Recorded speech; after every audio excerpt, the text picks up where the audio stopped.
Lovers, young blood, blessed days all.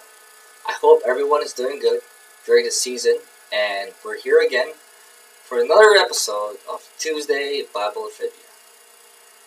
So to start with, I guess you already know that there are 17 prophets stated in the Bible, but I would like to briefly highlight Jeremiah. Jeremiah was called the weeping prophet because of the gloomy nature of his message and the grief he expressed for his people.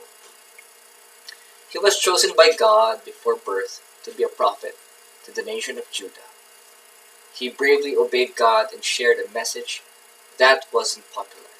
And even though he faced challenging events, Jeremiah continued to obey God. Jeremiah was reluctant to answer the call of God because he was just a teenager, just like you, Mobbers, when God called him. He is like many of us who felt unworthy to do the task God calls us to. God's plan for Jeremiah called for loneliness and suffering, but the Lord was never far from him, Jeremiah 1:7-8.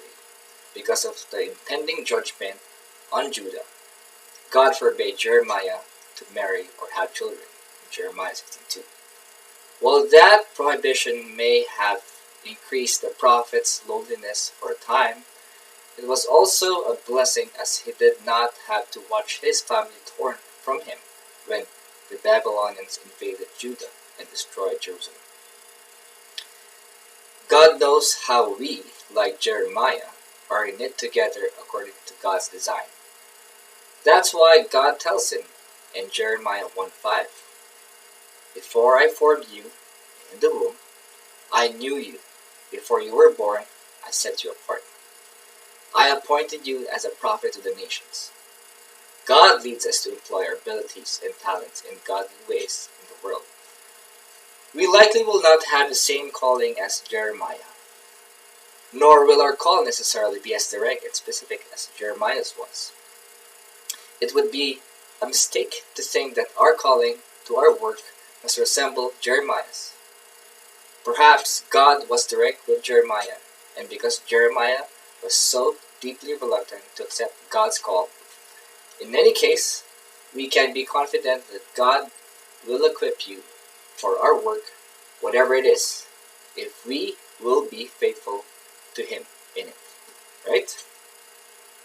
That's why it says in Jeremiah 29:11, "For I know the plans I have for you, declares the Lord. Plans to prosper you, not to harm you. Plans to give you hope and a future." So, to cap off, though we fail Him, God is patient with us, working in us to bring about the best for our lives. God knows us inside out. There will be times in your life when God will come to you, as He did to Jeremiah, and ask you to do something special for Him. He may call you to be a preacher, missionary, Sunday school teacher, whatever it is that God calls you to do in this life. Remember what He said to Jeremiah. Don't say, "I can't," in Jeremiah 1:7. If God calls you to do something, He will reach out His hand and touch your life to give you the ability to do it. So, God bless you all, and continue to shine for Jesus. See you again till next Tuesday. Bye for now.